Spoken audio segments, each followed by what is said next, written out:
Hey everyone, it's Marianne with Akashic Inspirations, and I just wanted to do a video because the energies are just too much, and I wanted to be able to give us some guidance, and just kind of reveal some of these energetic things coming into play.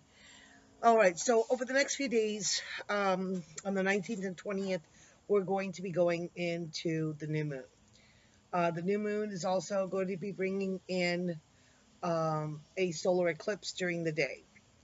On the 21st, we have the spring equinox or the fall equinox if you're in the southern hemisphere of the world. So our days and nights will be of equal time.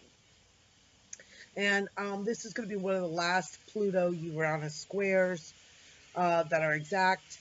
And it's just, I mean, if you watch David Palmer, the Leo King Astrology, you'll know that it's. I mean, he's got it pegged to the high meter.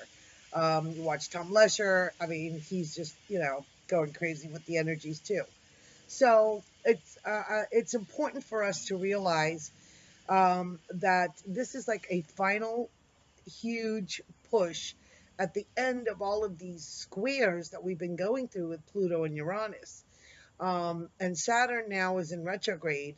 And I'm not a big astrologer, but there's just so much astrology happening that, we need to be at least up on the major points. So, with the Saturn retrograde in Sagittarius, we're reviewing and looking at our lessons regarding relationships, regarding egoic, how the ego is playing or not playing within those relationships, as well as these next couple of days and into the weekend, we're going to be experiencing um, ego flares. Let's put it that way, because we had just had a huge solar flare. So let's call them ego flares, okay? Because people's egos are going to flare up. And sometimes we don't understand. It's like we're not even speaking the same language sometimes, and we're not. We want to be in sync with others, and we're just not. And we don't understand. Why that is. Is it us? Is it them? And I think part of this is these huge transformational changes that we are all going through. So some of us may step back into some of those ego patterns in order to finally release them and step out of them. Some of us have already been cutting the cords of those egoic patterns and have already left them behind.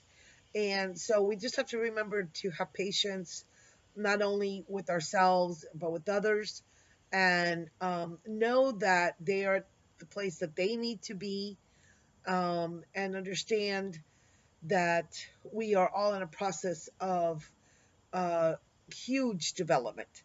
And sometimes when we go into these huge leaps, we tend to fall back to things that are known to try and find some sense of security. And so when we go back, not only do we not find the security, we find that those patterns like really don't serve us. So if you insist on going back to using old patterns of behavior, what you're probably going to find is that your life is not so great, okay, and your relationships are not so great, and you're going to have a tough time of it. So it's really about just kind of um, stepping into your own, being the shining light, being the example, and so that other people say, oh, "What are you doing? Everybody else is crazy, and you're like, this calm thing."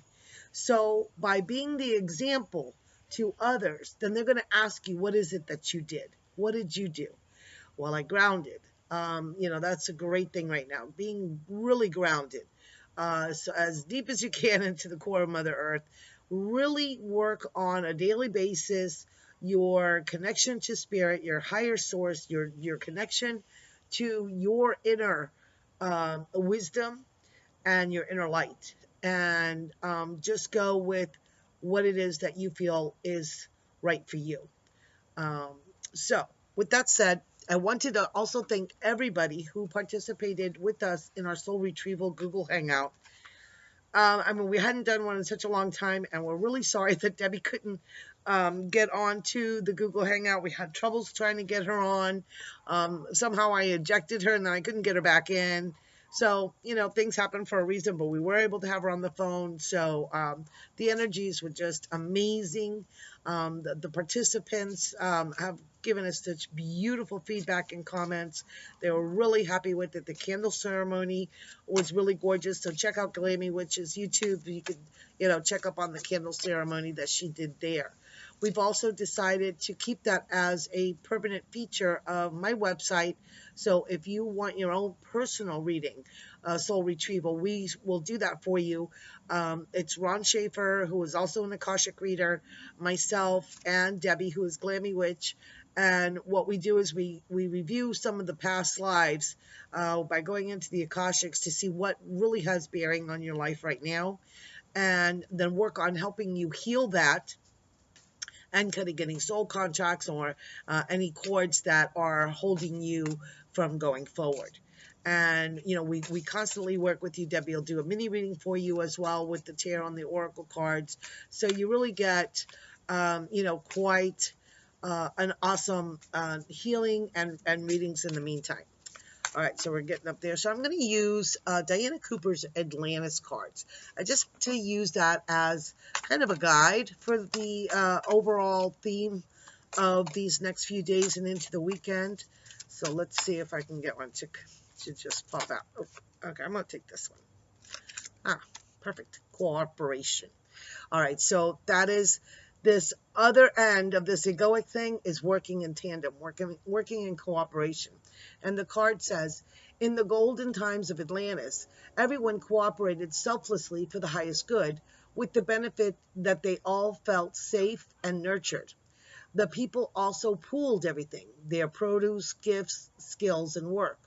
All was offered with love to the community. There was no such thing as money, because each family took only what is needed. There is always plenty for everyone, and a sense of abundance prevailed. So, togetherness is the theme. What can you share today? It may be your friendship, your time, or something more tangible. Receiving this card guides you to give away anything you no longer need. So, declutter, spraying, cleaning, perfect. It also suggests that you cooperate with others for the greater good. Be generous-hearted, and your rewards from the universe will be great. So cooperate is a vision greater than yourself. So really nice. And you see how, I love how they're actually not, they're bringing in the fruit, but if you see it's like levitating, it's levitating above. So I think that's like really cool and amazing. And okay, so so obviously the theme is cooperation. So when we find that we're not meshing, then think, how can I cooperate to further the greater good, and work from your aspect versus what somebody else needs to do, or what somebody else is thinking about what you're doing, or anything like that. All right, so I'm going to pull a couple of cards. I've been guided to pull a couple of cards from the Earth Magic by Stephen D. Farmer, which I really love these cards. I think they're awesome. So I'll pull a couple from them. And wow, okay. So, ooh, lightning with power. This very much represents to me the March energies. I actually pulled for myself this month the Tower card. So with the Tower card, you have that, you know, the Tower card is the lightning hitting the tower and the tower coming apart, which is these old structures. That's what's coming apart. So you have the power within you to dismantle that and to garner, look at this ocean of this emotional storm that you feel that you're in. You have the power within you to calm that down, and to really work through solar plexus energy, I'm getting, and to just be able to harness the power that comes with change. Just want to read a little bit and see what he has to say. And Of course, I can't find it. It's right here. No, that's rain. L-O-P. Oh, it's lightning. I'm looking for power. Perfect. It's under lightning. All right. It says that we see it all around us, and that and that the lightning sharpens our senses and triggers fear and awe. We see these forked beams of brilliant light jump from the sky, and our instinctual vigilance is triggered in anticipation of the roar that follows. We naturally seek shelter from the storm, or are grateful that we are already being sheltered. This demonstration of power of creation is yet another way to remind us that we are not in control of the natural world. So this is really great because it's about actually acknowledging and releasing that egoic need to control, right? And that the universe, the laws that govern the universe are far more powerful than we can be. So by working through cooperation with the laws of nature and with the laws of the universe, we will be able to use that power instead of trying to control it. The next card I get, ooh, wonderful, is ancestors. Okay, so a lot of ancestor work. I love, look at these with the hands here. Got a spiral. Look at the colors of the energy. That red root chakra, foundation energies. It has this, like this snake running through it, but with, and it has all kinds of symbols on it. Very interesting. Kind of even looks like maybe DNA or genetic strands. So, you know, by doing your ancestor work, and this doesn't necessarily mean even, I mean, I know Debbie does a lot of the ancestor work with the Orishas, and, you know, sets her table and her altar to honor the ancestors. So maybe there's something that you can do that will bring about on your altars or within your meditations, just to honor those ancestors and understand that you are also your own ancestor, because we are all one. So by honoring your ancestors, you honor yourself. And I heard that from Lee Carroll and Cryon, which I found very interesting. When was one of his mini channelings when he was down in Easter Island. So if you're interested, definitely look for that. Look for Cryon, Lee Carroll, and channelings in Easter Island this year. Okay, so I wanted to pull, just to kind of balance the energy, some cards from the Angel Tarot cards. And oh my gosh, I'm already going. It doesn't matter. Okay, this is like a huge deck, you guys, so please bear with me. And let's see what message wants to come out for us.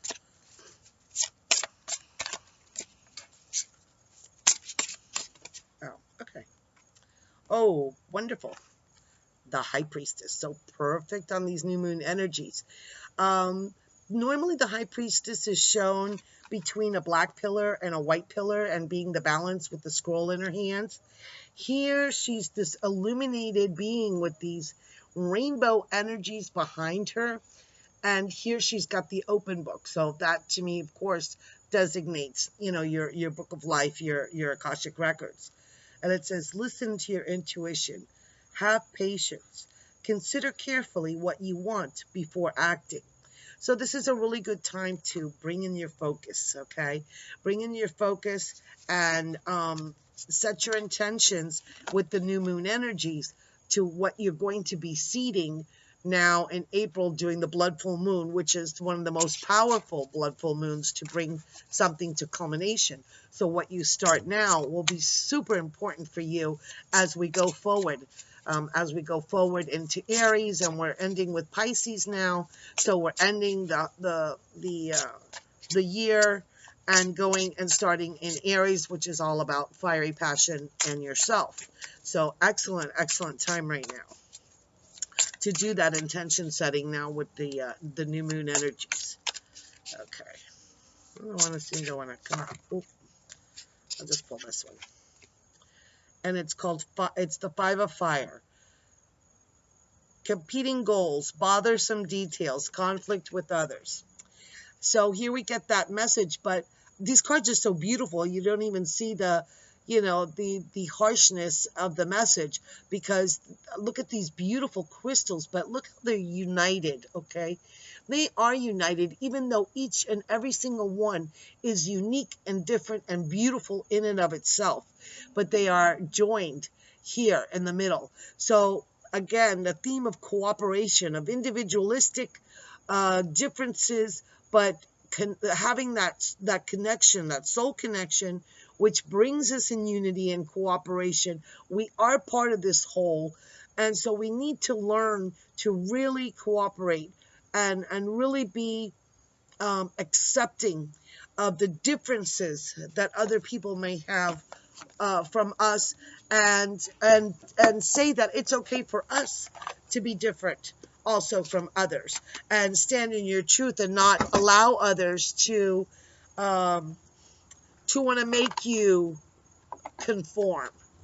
All right, so I want to bring a blessing card from the Indigo Angels by Dwayne Virtue, because I think these cards are so, I love the back of the card, so I think they're beautiful.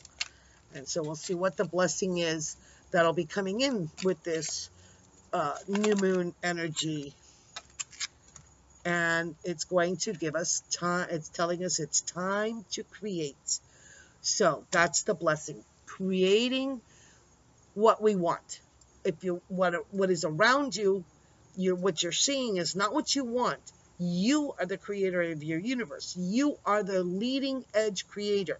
And you have it within you to bring forth your creativity, bring forth your ideas, bring forth your intentions and your projects, and ask for clarity, ask for assistance from Metatron, who is great in helping focus and aligning and organizing. He's a great organizer. He also deals with children, so he also has this beautiful creativity to him, and this very wise, all-knowing, keys to the Akashics. And I just wanted to look at her a little bit, because it looks like she's painting. It looks like she's holding a paintbrush here, up here, and then, her towel where she's kind of dabbed her brush on. So I think it's time to sit down and be as creative as you can when you're setting your intentions, and you're going to be going forward into this new moon, equinox, solar eclipse, Pluto, on a square, and all of these really intense, emotional, trying energies, because this is about getting past that. So just ask your ancestors for guidance, honor them, cooperate with each other, and you will receive this blessings of these new energies of creation that we are bringing in to this golden age. So I wish you a fantastic weekend and into next week, and I will surely be posting some videos towards the end of the month for April, and for that blood full moon, which is coming up on the 4th of April. So I send you many blessings. Namaste.